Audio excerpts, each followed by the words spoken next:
자, 기본 압축 이론 강의 용익물권 보고 있고 마지막 용익물권 보겠습니다. 전세권 역시 한 문제가 출제가 됩니다. 일단 이 전세권은 우리가 흔히 알고 있는 아파트 전세하고는 헷갈리시면 안 됩니다. 아파트 같은 것들은 또는 주택 같은 것들, 상가 건물 같은 것들을 전세하더라도 전세 계약을 하더라도 전세권 등기는 하지 않죠, 보통. 이렇게 전세권 등기하지 않은 전세를 채권적 전세라 하고 임대차의 일종입니다, 그거는. 근데 여기서 말하는 전세권은 전세권 등기해야 돼요. 그러니까 물권입니다. 내용은 굉장히 비슷한데 전혀 다른 권리 의무 관계니까 내용이 비슷하다고 해서 같은 걸로 착각하지 마시고요. 완전히 다른 권리다, 다른 제도다라고 생각하고 접근하셔야 됩니다. 전세권도 조문 위주로 보시고요. 다만 이제 판례가 조금 까다로운 게 있어요. 그런 것도 좀 이해해서 암기하시면 됩니다. 일단 전세권은 개념 요소가 중요합니다. 세 가지예요. 반드시 전세권자가 설정자에게 전세금을 지급해야 돼요. 두 번째, 타인의 부동산, 토지 또는 건물을 용도에 따라 사용시켜야 돼요. 다른 용도로 사용시키면 안 됩니다. 다른 용도로 사용시키면 311조에서 전세권 소멸시킬 수 있도록 해놨습니다. 그러니까 타인의 부동산을 용도에 따라 사용식을 해야 됩니다. 그 다음에 전세권이 소멸하면 전세금을 돌려받아야 되잖아요. 안 돌려주면요, 전세권의 기초에서 목적물을 경매를 넣어서 전세금을 그 경매 대가로부터 우선 변제 받을 수 있습니다. 이게 전세권의 개념 요소입니다. 그래서 전세권은 타인의 부동산을 사용식하는 용익물권과 자신이 받을 돈을 경매 대가에서 우선 변제받는 담보물권, 두 가지 기능을 모두 가지고 있는 독특한 권리가 전세권입니다. 개념 요소 세 가지를 정확하게 숙지하세요. 타인 부동산에 관한 물권인데 타인 토지 또는 건물을 대상으로 하겠죠. 여기서 이제 농경지는 제외됩니다. 농경지는 안 됩니다. 타인 부동산을 용도에 따라 사용식하는 용익물권이고요. 당연히 상린관계에 적용이 될 것이고요. 물권이니까 물권적 청권 인정이 되겠죠. 자, 전세권은요, 용익물권이 주된 기능이에요. 담보물권이 종된 기능이에요. 그런데 용익물권은 배제한 채 담보 목적으로만 전세권을 설정할 수 있는가? 담보 목적으로만 설정하려면은 저당권이라는 게 존재한단 말이에요. 그러니까 물권 법정주의에 비춰봤을 때 용익물권의 성격을 주로 갖고 있는 전세권을 담보물권을 위해서 설정할 수 있는가의 문제가 남게 됩니다. 여기서 우리 대법원은 두 갈래로 갑니다. 하나는 주로 채권담보 목적으로 설정했다. 주로 채권담보 목적으로 설정했다는 건 사용 수익, 즉 용익물권의 성격을 완전히 배제한 건 아니다라는 뜻이에요. 이건 아니라는 거예요. 다시 말해서 주로 채권담보 목적으로 전세권을 설정하긴 했으나 사용 수익의 여지는 남겨둔 거예요. 그래서 판례가 뭐라고 하냐 하면 전세권자가 목적물을 사용 수익하는 것을 배제하고 있지는 않더라. 그러면 유효하다. 반면에 사용 수익을 완전히 배제해. 그리고 채권 담보만을 위해서 설정했다. 이거는 안 된다. 이건 물권 법정주의에 위반된다. 사용 수익이 주기는 해도 담보 물권의 기능도 있으니까 담보 목적으로 설정을 하되 사용 수익할 여지가 남아 있다면 그건 괜찮다. 그러나 사용 수익을 완전히 배제한 채 채권 담보만을 위해서 설정했다. 이건 물권 법정주의 반한다. 무효다. 이렇게 나눠서 보고 있다는 거 구별하시기 바랍니다. 전세권의 객체는 타인의 부동산, 토지 또는 건물인데 농경지는 제외된다 그랬고요. 그 타인 토지 또는 건물은 일필토지 전부 또는 일부여도 되고 일동 건물도 전부 또는 일부여도 상관이 없습니다. 재산권이다. 재산권이라는 것은 양도할 수 있고 상속할 수 있다라는 거죠. 다만 지상권과는 달리 양도를 제한할 수 있다는 거 기억을 해주세요. 지상권은 양도 금지 특약 무효라고 그랬잖아요. 근데 전세권은 양도 금지 특약할 수 있습니다. 전세권을 담보로 제공하고 전세권의 저당권 설정할 수 있죠. 그래서 저당권을 설정할 수 있는 권리가 두 가지죠. 지상권, 전세권. 각각 지상권, 저당권, 전세권, 저당권이라고 부릅니다. 가능하다. 그 다음에 전세권은 전세금 반환 채권에 대한 담보물권의 성격을 갖고 있죠. 자, 담보물권은 다음번에 보시겠지만 채권과의 관계에서 부정성, 수반성, 불가부성, 물상대의성이라는 특징이 있습니다. 전세권도 이런 특징이 있어요. 전세금 반환 채권과 관련해서 이런 특징이 있다. 그리고 만약에 전세권 설정자가 전세금 반환을 지체하면 경매하고 우선 변제 받을 수 있죠. 이런 것들이 전세권의 의미 특징이다. 간단히 확인하시고요. 자, 전세권을 어떻게 취득하는가? 거의 대부분 전세금 지급이 요소이기 때문에 법률 행위로 취득하는 것이 보통입니다. 그래서 전세권 설정 계약을 하고 등기해야 될 거 아니에요. 전세권 등기. 그리고 반드시 뭐 해야 돼? 전세금 지급해야 되죠. 그러면 취득하게 됩니다. 따라서 아직 전세권의 존속기한이 시작이 되기 전이야. 전세권의 존속기한을 2024년 6월 1일부터 정했어.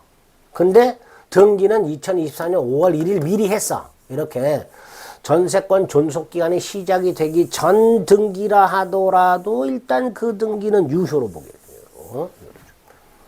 어쨌든 이렇게 전세권 설정 계약과 전세금 지급과 등기를 통해서 취득하는 경우가 대부분이다 라고 생각하시면 됩니다. 물론 상속 등을 통해서 취득할 수도 있겠죠. 그 다음에 이제 전세금이 문제죠. 전세금 반드시 지급하라 그랬잖아요. 뭐냐 이게 도대체. 전세권자가 설정자한테 줬다가 나중에 돌려받는 금전 따위를 말하게 되는데, 두 번째, 반드시 지급해야 된다. 전세금 지급은 전세권의 요소다. 지상권은 유상도 되고 무상도 된다 그래서 지료 지급은 지상권의 요소가 아니라 그랬잖아요. 근데 전세금은 반드시 지급을 해야 된다. 따라서 전세금 불지급 취약은 무효다. 그런데 그 전세금을 반드시 현실적으로 주고받을 필요는 없다. 만에 하나 전세권을 취득하려는 자가 현재 설정자에 대해서 채권을 갖고 있었다. 그 채권자와 채무자가 전세권 설정 계약을 한다. 이럴 때 채권자는 기존의 채권, 이거를 전세금 지급에 대신할 수도 있다. 가름, 그걸 대신한다 이런 뜻이에요. 어쨌든 2번 꼭 기억하셔야 됩니다. 전세금 지급은 반드시 현실적으로 주고받을 필요는 없고 기존 채권으로 전세금 지급을 가름 대신할 수 있다. 아주 잘 나오는 판례 중에 하나입니다. 기능. 자, 전세금을 왜 주냐? 일단 전세금은 전세권자가 설정자에게 돈 빌려주는 거예요. 그걸 신용수수라고 합니다. 두 번째, 설정자는 전세금의 이자를 수취해요. 설정자는 전세권자로부터 받은 전세금을 은행에 넣어서 이자를 받아. 그 이자가 사용 대가예요. 마지막으로 전세권자가 타인의 부동산을 사용수익하잖아요. 그 전세권자가 타인의 부동산을 사용수익하다가 전세권자의 귀책 사유로 목적으로 멸실 또는 훼손이 되면 전세금에서 손해배상을 충당하게 됩니다. 그 손해배상을 충당하는 기능을 보증금이라고 부르는 거예요. 전세권자가 타인의 부동산을 사용수익하다가 그 전세권자의 귀책 사유로 그 목적물이 멸실 또는 훼손되면 설정자는 손해를 배상받아야 될 거 아니에요. 이때 미리 받아준 전세금에서 그걸 충당하게 된단 말이죠. 이런 걸 보증금이라고 하게 됩니다. 이렇게 세 가지 기능이 있다. 그래서 전세금은 그 성격에 비춰봤을 때 설정자의 전세권자에 대한 손해배상만을 충당한다. 담보한다. 그래서 충당한다고 생각하시면 돼요. 그 외에 다른 것까지 충당한다고 할 수는 없다. 설정자 갑, 전세권자 을. 자, 을이 갑에게 전세금을 1억을 준 게 있었는데 을이 목적물을 훼손시켜서 갑이 3천 손해가 있더라. 그럼 3천 손해배상 충당하겠죠. 근데 이거 말고 갑이 을에게 2천만 원을 빌려준 게 있더란 말이죠. 갑이 을에게. 이건 충당 못한다, 이거는. 전세금은 손해배상까지 충당하는 기능이 있지 그 외의 채권까지 충당하는 기능은 없다. 따라서 전세권자가 돈을 빌리고 저당권을 설정한 상태에서 나중에 전세권이 소멸했을 때 이 저당권자가 전세금 반환 채권을 압류하고 설정자에게 전세금 내놔라고 했을 때 이 전세권 설정자는 손해배상 3천 까는 건 주장할 수 있지만 그 외 채권까지 까겠다고 주장할 수는 없다 라고 판결하겠죠. 나중에 이제 물상대위 가면 또 나오게 됩니다.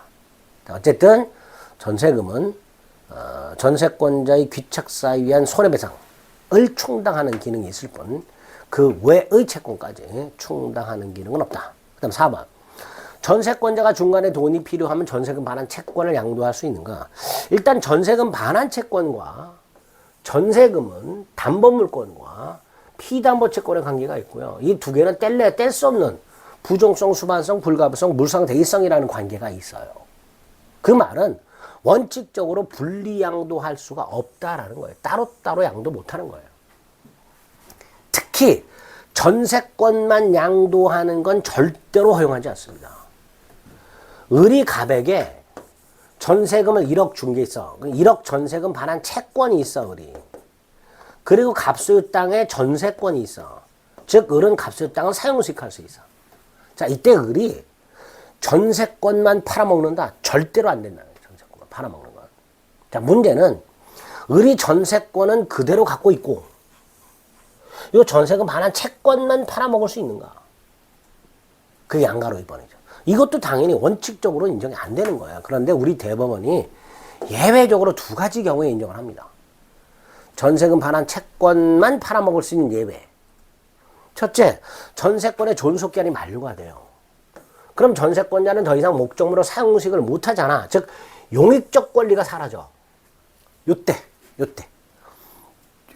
전세금 반환 채권만 양도할 수 있다. 예외적으로. 또 하나는 전세권이 아직 존속하고 있는 동안에 전세금 반환 채권만 확정적으로 양도하는 것은 당연히 안 되지만 전세금 반환 채권을 양도하면서 조건을 붙여. 야, 전세권 존속 중에는 전세금 반환 채권 행사하지 마. 전세금 반환 청구하지 마. 나중에 전세권 존속기한이 만료가 돼서 전세권이 소멸하면 그때 전세금 반환을 청구해 라고 조건을 붙여서 양도하는 거. 요거는 된다. 이렇게 전세금 반환 채권만 예외적으로 양도하는 두 가지 생각해 주시면 됩니다. 일부 양도는 신경 쓰지 마시고요. 자, 5번. 당연히 전세권이 소멸하게 되면 설정자는 전세금을 돌려줘야 되는데 문제가 생겼어. 중간에 목적물 소유자가 바뀌었어. 갑소유 건물에 을이 전세권을 가지고 있고 갑에게 전세금을 준 게 있어.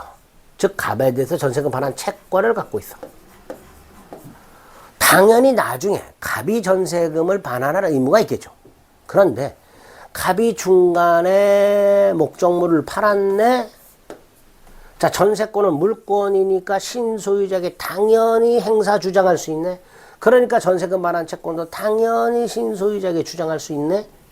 결과적으로 신소유자가 설정자 지위를 그대로 승계하게 됐네. 전세금 반환 의무도 그대로 승계하게 됐네. 결과적으로 갑은 전세금 반환 의무를 면하게 된다라는 게 판례입니다. 이것도 아주 잘 나옵니다. 전세권이 물권이기 때문에 그렇습니다. 전세권이 성립한 다음에 목적물의 소유자가 바뀌었다.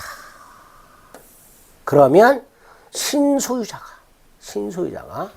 설정자 지위 및 전세금 반환 의무를 그대로 승계한다. 그래서 전소유자는 전세금 반환 의무를 면한다. 꼭 기억을 해두시기 바랍니다.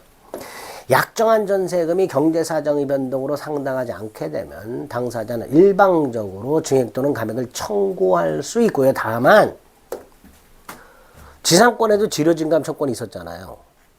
전세권에도 전세금 증감 채권이 있어요. 다른 점은 전세금 증감 청구에서 증액, 감액은 안 되고요. 증액만 제한을 하고 있어요. 제한. 어떻게? 일단 1년 내는 증액을 청구를 못해요. 설정 계약이나 또는 증액을 한 날로부터 1년 내는 증액을 청구하지 못하고요. 설령 1년이 지나서 증액을 청구하더라도 20분의 1을 초과해서 증액을 청구하지 못합니다. 이렇게 일방적 전세금 증액 청구에 대한 일정한 제한이 있다. 그 다음에 우리 지상권에서 봤던 존속기한 및 갱신이 나왔네요. 존속기한은 당사자가 약정하는 경우에는 최장기간이 있냐 최단기간이 있냐 그거 조심하자 그랬죠. 일단 전세권은 최장이 있어요. 즉 전세권을 계약할 때 기간은 10년을 넘지 못해요. 따라서 만약에 전세권 계약을 하면서 15년으로 정했다. 넘었다. 그럼 10년으로 단축을 시켜버립니다. 최장 10년이죠. 최장 10년. 두 번째, 토지전세권과 건물전세권 중에서 토지전세권과 건물전세권 중에서 건물전세권만은 최단 1년이 보장이 됩니다. 이렇게 건물전세권 존속기간을 1년 미만으로 정했다. 6개월로 만약에 정했다.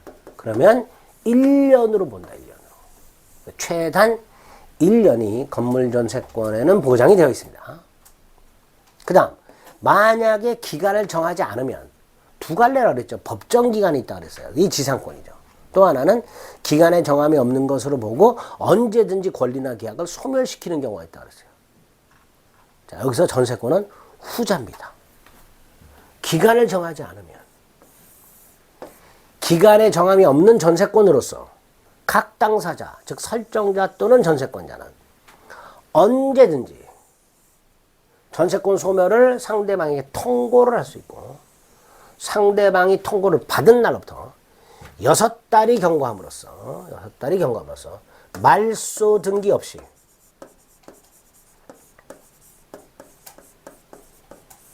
전세권은 소멸한다. 여기 313조가 됩니다. 자, 전세권의 존속기간 정확하게 숙지하시고요. 그 다음 갱신. 갱신은 약정갱신, 법정갱신, 갱신의 간접적 강제 세 가지가 있다 그랬는데 전세권에는 약정갱신과 법정갱신이 규정되어 있습니다. 약정갱신 312조 3항 전세권의 설정은 전세권 계약은 당사자가 약정을 통해서 갱신할 수 있으며 갱신할 때도 그 기간은 10년 넘지 못하고 넘으면 단축하겠죠. 이게 약정갱신, 합의갱신입니다.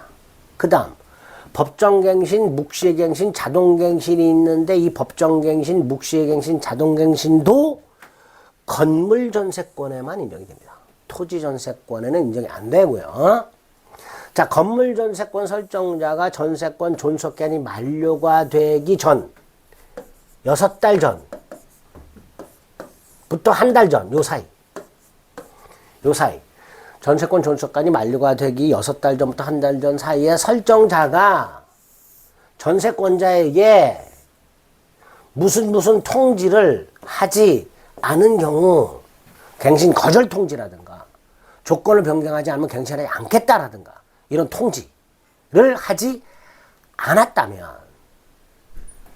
아무런 통지도 하지 않았는데 5달이 지나갔다. 그러면 만료한 때 기간이 만료한 때 이전의 전세권과 동일한 조건으로 다시 설정한 것으로 본다. 이게 법정갱신이에요. 다만 기간은 정함이 없는 것으로 보니까 313조가 적용이 돼서 언제든지 소멸을 통고할 수 있겠죠. 이게 건물전세권의 법정갱신의 요건과 효과가 됩니다. 이렇게 312조와 313조를 통해서 전세권의 존속기한 및 갱신이 어떻게 규정이 되어 있는가 확인하시고 판례안 확인합니다. 건물전세권의 법정갱신은 법률 규정에 의한 갱신이잖아요. 그럼 등기 없어도 돼요. 갱신에 따른 변경 등기가 없어도 건물전세권이 법정갱신되었을 때 갱신에 따른 별도의 변경 등기가 없어도 전세권자는 갱신된 권리를 주장할 수 있다 없다? 있다. 이렇게 됩니다. 갱신된 권리를 주장할 수 있다. 자, 그러면 전세권의 효력을 볼게요. 전세권자의 권리가 뭐고 의무가 뭐냐. 일단 전세권자는 부동산에 대한 사용수익권이 있죠. 어떻게? 용도에 따라. 그죠? 용도에 따라 사용수익권이 있고요. 그 다음에 이제 조금 독특한 효력 304조와 305조 두 개가 있습니다. 304조는 타인 소유 토지 위의 건물 갑소유 땅 위에 을 소유 건물, 이렇게 타인 소유 토지 위에 있는 건물의 전세권을 설정하는 경우. 자, 을이 자기 소유 건물에다가 전세권을 설정해 줍니다. 이렇게.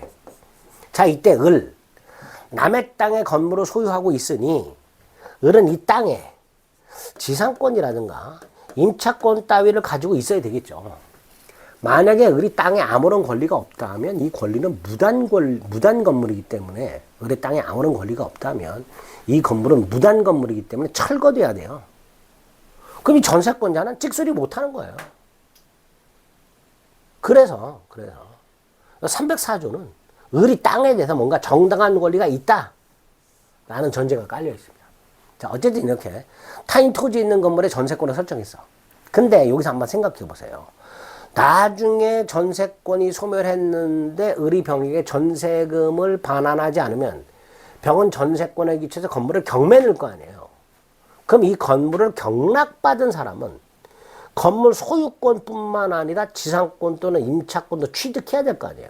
그래서 마련된 게 304조 1항이다.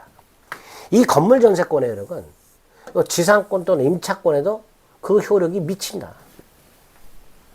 타인 토지에 있는 건물의 전세권이 설정이 되었을 때 그 건물 전세권의 효력은 을이 건물 소유를 위해서 땅에 대해서 가지고 있는 지상권 또는 임차권에도 그 전세권의 효력이 미치게 된다.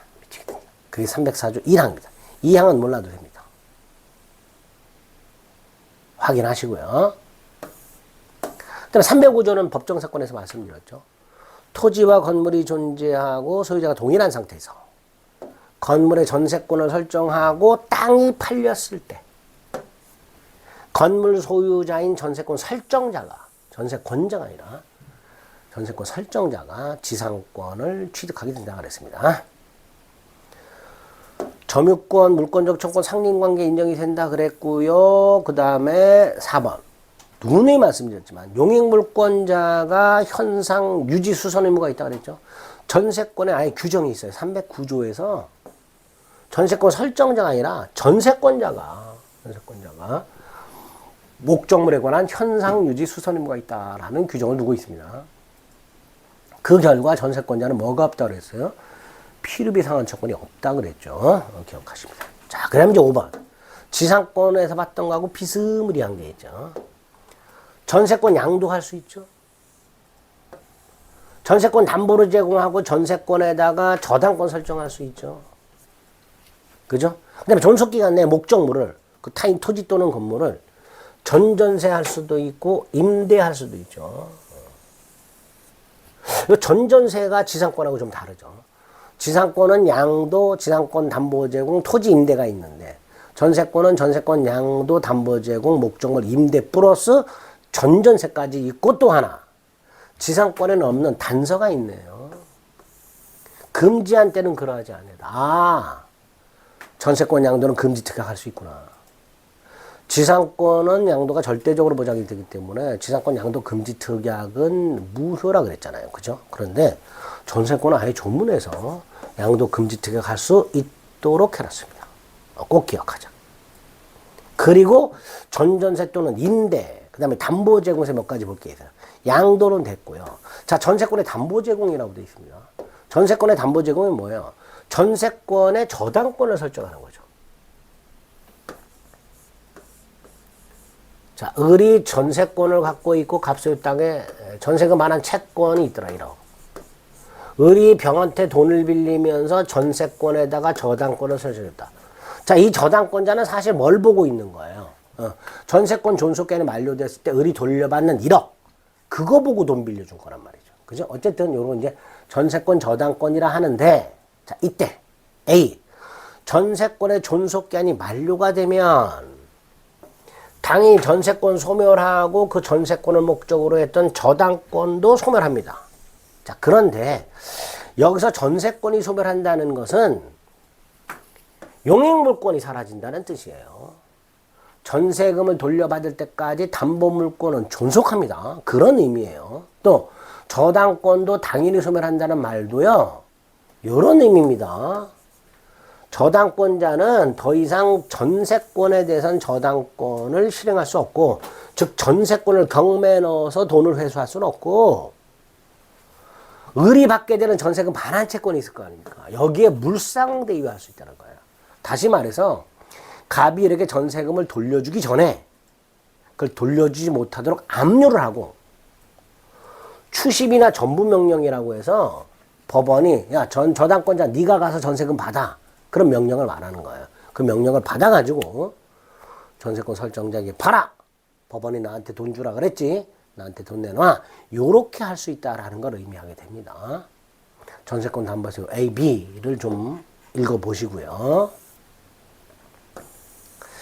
그러면 이제 전전세 아까 전전세 임대라 그랬잖아요.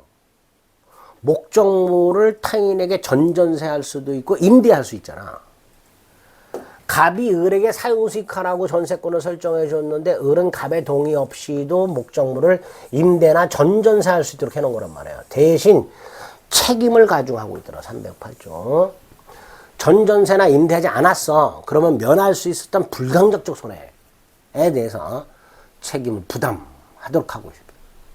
그리고 이제 전전세를 좀 조심하시면 돼요. 임대는 그냥 빌려주는 거니까 큰 문제가 없는데 전전세는 뭐냐면 전세권자와 전 전세권자 사이에 이 목적물에다가 갑소유물이잖아. 여기에 병의 이름으로 전전세권을 설정하기로 계약을 하고 그 다음에 병이 여러 개 전전세금을 지급을 하고 그 다음에 요 전세권자 을 이렇게 등기가 돼 있을 거 아니에요. 그 밑에 부기 등기로 전세권자가 2번이다. 그럼 2의 1 이렇게 부기 등기로 전전세권자 병 이렇게 등기까지 하는 또 다른 전세권을 말합니다. 전전세권은 전세권을 그대로 둔 채 그 전세권자가 그 부동산에다가 또다시 전세권을 설정해 주는 것을 전전세권이라고 합니다. 물권입니다. 그래서 병이 전전세권을 취득하려면 전전세권 설정 계약 및 전전세금 지급, 전전세권 등기가 있어야 되고 다만 제한을 가해요. 이 물권이기 때문에 전전세의 존속기간은 원전세의 존속기간을 초과하지 못하고 전전세금도 원전세금을 초과할 수가 없습니다. 나아가 나중에 전전세권자가 전전세금을 돌려받지 못하면 목적물을 경매할 수 있는데 잘 보세요. 갑소유 땅 전세권자 을 전 전세권자 병이 있는 상태에서 을이 병에게 전세금 반환을 지치함 전전세금 반환을 지치하면 병은 갑소유 땅을 경매하는 이런 문제가 생긴다는 거죠. 그죠? 따라서 전전세권자의 경매권도 제한을 합니다. 어떻게? 을이 병에게 전전세금의 반환을 지체하고 있다. 이것만 갖고는 안 되고 갑이 을에게 원전세금의 반환도 지체하고 있다.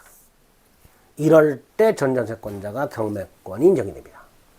전전세금의 반환 지체 및 원전세금의 반환도 지체되고 있을 때 이럴 때 전전세권자에게 경매권을 인정하고 있다는 거. 전세권의 효력 보고 있습니다. 다음 2의 1번. 이거 뭐죠? 자, 전세권의 개념에서 우리가 뭘 본 게 있어요? 전세권자는 목적물을 용도에 따라 사용시켜라 그랬죠. 그러니까 만약에 전세권자가 용도에 따라 사용수익을 하지 않더라. 다른 용도로 사용식하고 있더라. 그러면 설정자는 전세권 소멸을 청구할 수 있도록 해놨습니다. 우리 313조 전세권의 존속기간을 약정하지 않으면 전세권 소멸 통고잖아요. 그죠? 통고. 요 경우에는 6달이 지나야 소멸하죠. 근데 청구는 통고와는 달리 6달을 경과할 필요 없이 소멸하게 됩니다. 구별되죠? 전세권 소멸 통고와 소멸 청구를 구별하자. 전세권 설정자는 당연히 소극적 용인 의무만, 인용 의무만 있고요. 아까 309조에서 봤죠? 목적물에 대한 현상 유지 수선 의무는 누구한테 있다? 전세권자가 부담한다. 전세권자가. 전세권의 효력 같은 걸 살펴봤습니다. 자, 이제 전세권 소멸 사유 봅니다. 자, 소멸 사유 중에서 특히 목적물의 멸실이 문제가 되는데요. 왜 목적물의 멸실이 문제가 되냐 하면, 목적물이 멸실이 되는 경우에 그 전세권 소멸되는데 문제가 전세금이라, 전세금. 돌려줘야 될 거 아니에요. 근데 만약에 불가항력적으로 멸실됐다면 전세금을 다 돌려주면 되겠지만, 전세권자의 귀책 사유로 멸실이 됐다면 전세금을 손해배상에 충당해야 되잖아요. 그러니까 돌려주면 돼요, 안 돼요? 안 된단 말이에요. 그러니까 전세권에서 특히 목적물이 멸실되었을 때 그 멸실의 원인이 불가항력적으로 멸실이 됐느냐, 또는 전세권자의 귀책 사유로 멸실이 됐느냐에 따라서 전세금 반환하느냐, 손해배상에 충당하느냐의 문제가 달라지게 된다. 두 번째, 전부가 멸실됐냐, 일부가 멸실됐냐의 문제가 남게 된다. 결과적으로 목적물 멸실에 대해서 불가항력적 멸실과 전세권자의 귀책 사유의 멸실, 전부 멸실과 일부 멸실, 이렇게 분류를 하고, 또 일부 멸실의 경우에는 다시 두 가지로, 잔존 부분만으로 사용수익이 가능한 일부 멸실이냐, 잔존 부분만으로는 더 이상 사용수익이 불가능한 전부 멸실에 가까운 일부 멸실이냐로 나눈단 말이에요. 이렇게 나눈 상태에서 전세권은 어떻게 되고 전세금은 어떻게 되는가, 그거를 이제 정리를 하실 필요가 있는데, 이건 내용이 약간 복잡하고 어려워요. 어려워서 잘 안 나옵니다. 조문만 먼저 확인하고요. 정확한 자세한 내용은 나중에 이제 문제를 통해서 정리하겠습니다. 314조로는 이렇게 됐죠. 전세권의 목적물의 전부나 일부가 불가항력적으로 멸실됐다. 그럼 당연히 그 멸실된 부분의 전세권은 소멸하겠지. 전부 멸실, 전부 소멸, 일부 멸실, 일부 소멸. 그럼 전세금은 불가항력이니까 전부 멸실, 전부 반환, 일부 멸실, 일부 반환하면 되죠. 그죠? 문제는 이항. 일부 멸실의 경우에 전세권자가 남아있는 부분만으로 목적을 달성할 수 없더라. 거의 전부 멸실에 가까운 일부 멸실이더라. 그럼 당연히 전세권 전부 소멸을 통고하고 전세금 전부 반환을 청구할 수 있어야 되겠죠. 여기서 또 하나 조심할 게, 통고라고 되어 있지만 이거는 6달을 기다릴 필요가 없는 청구의 의미가 됩니다. 일단 이렇게 불가항력적 멸실에 대해서는 어떻게 처리하는가를 조문을 통해서 기억을 하시고요. 315조는 전세권자의 귀책 사유로 멸실이에요. 전세권의 목적물의 전부 또는 일부가 전세권자의 귀책 사유로 멸실되었을 때, 문제는요, 위에 불가항력적 멸실의 경우에는 전세권 소멸을 규정하고 있어요. 전부 또는 일부가 소멸한다고. 그죠? 근데 전세권자 귀책 사유로 인한 전부 또는 일부 멸실에 대해서는 전세권 소멸은 규정하고 있질 않아요. 전세금을 어떻게 할 것인가를 규정하고 있는 거죠. 자, 여기서 전부 멸실하면 일단 전부 소멸합니다. 전부 멸실됐으니까 문제가. 일부가 문제예요. 이때는요, 일부 소멸하지 않는다라고 해석을 해요.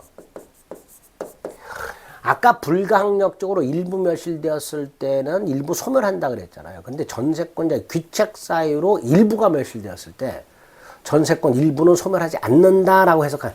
그래서 요걸 이제 가끔 출제를 합니다. 전세금은 어떻게 돼야 돼요? 손해배상에 충당해야 되겠죠. 반환하면 안 되고 손해배상에 충당을 해야 돼. 충당을 했는데 모자라. 모자라면 청구하고, 남았으면 돌려주면 되겠죠. 그죠? 이렇게 목적물 멸실과 관련해서 불가항력적 멸실이냐, 전세권자 귀책 사유엔 멸실이냐, 이걸 좀 나눠서 이때 전세권은 어떻게 되고 전세금은 어떻게 되는가, 이런 걸 좀 조심해 주시되, 특히 전세권자의 귀책 사유로 일부 멸실되었을 때 그 멸실된 부분의 전세권은 소멸하지 않는다는 거, 요거 하나 좀 조심을 해 주시기 바랍니다. 존속기간 만료는 됐고요. 전세권 포기도 됐고요. 전세권 특유의 소멸 사유가 있었죠. 용도에 따라 사용수익하지 않았을 때 소멸 청구, 6달 기다릴 필요 없고, 기간을 정하지 않았을 때 소멸 통고, 6달 뒤에 소멸하고, 이런 게 있었죠. 자, 전세권이 소멸하면 어떻게 돼야 돼요? 당연히 전세권 설정자는 전세금을 반환해야 되고, 전세권자는 목적물을 반환해야 되죠. 여기서 전세권자가 목적물을 반환하는 것하고 설정자가 전세금을 반환하는 건 동시에 이행을 해야 되겠죠. 상식적으로. 그런데 우리 민법은 하나 더 추가합니다. 317조. 전세권이 소멸했을 때 설정자는 전세권자로부터 목적물을 돌려받고 엔드 전세권 등기 말소에 필요한 서류를 교부 받는 것과 동시에 전세금을 돌려주라고 돼 있으니까 결과적으로 설정자의 전세금 반환하고 동생관계에 있는 것은 목적물 반환 및 등기 말소, 전세권 등기 말소, 이게 동시 이행관계가 되는 거예요. 따라서 전세권자가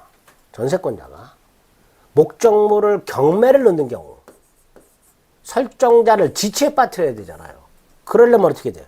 자신의 의무를 이행 또는 이행 제공해야지. 그 의무가 뭐예요?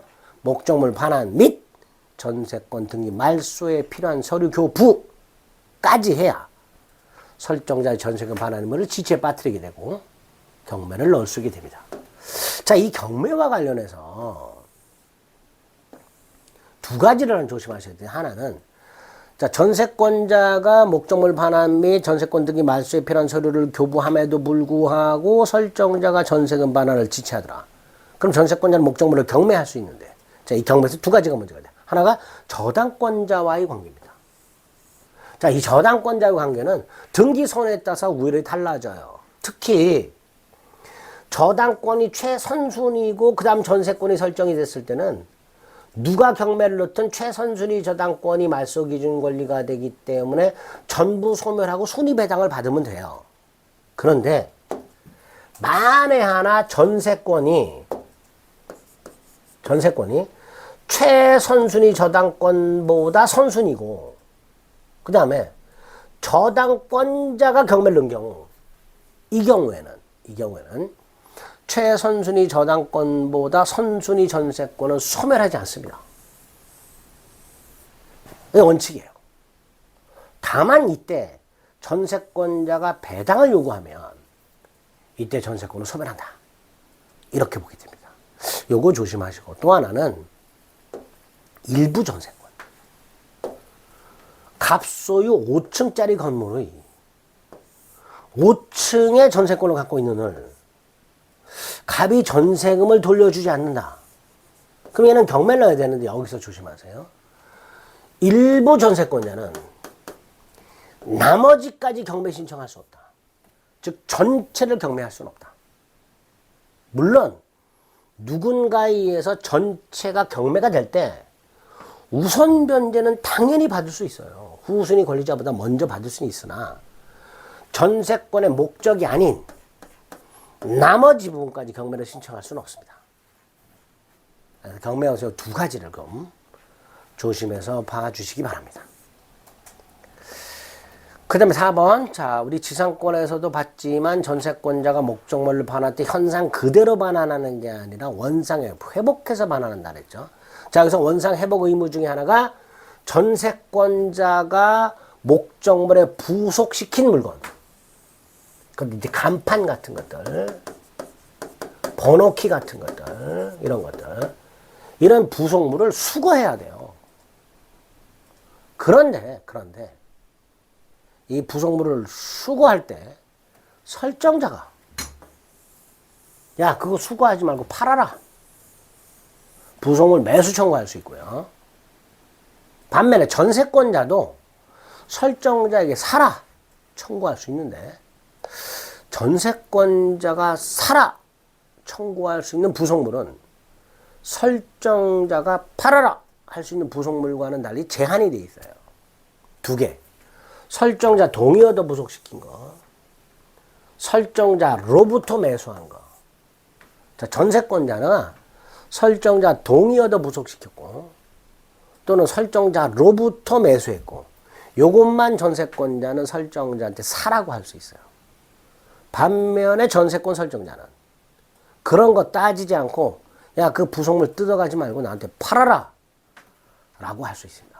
전세권에는 전세권이 소멸했을 때 기본적으로 전세권자의 원상회복 의무가 있되 그 원상회복 의무의 내용은 부속물 수거인데 이때 부속물에 대해서 설정자에게도 매수 청구권이고 전세권자에게도 매수 청구권이다. 단 전세권자의 매수 청구권은 두 가지 경우만 인정이 된다. 전세권 설정자 동의 얻어 부속시킨 물건과 전세권 설정자로부터 매수한 경우에 요것만 인정이 된다. 자, 이렇게 전세권에는요.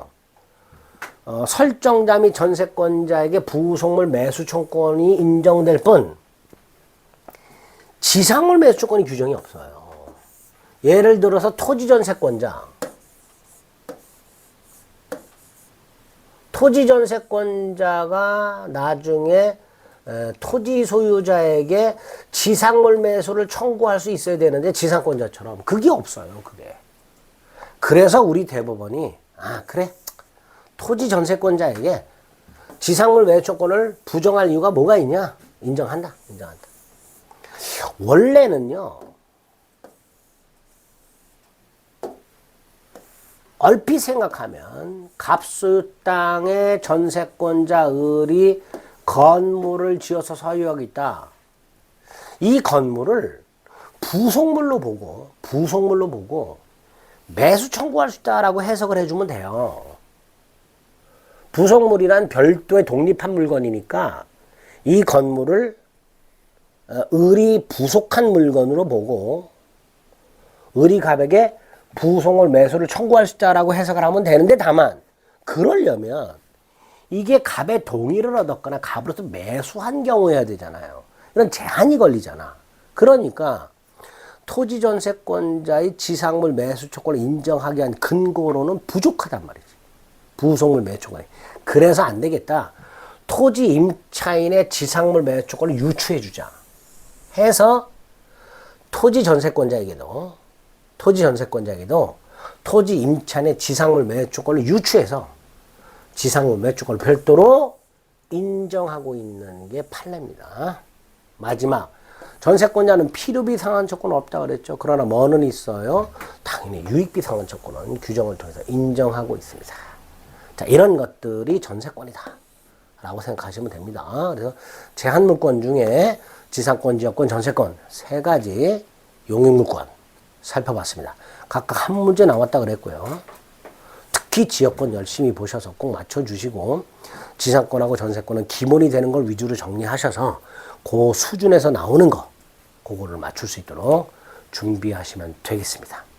조금 더 구체적인 내용들 어떻게 출제되는가는 기출문제를 통해서 확인하겠습니다. 네, 수고하셨습니다.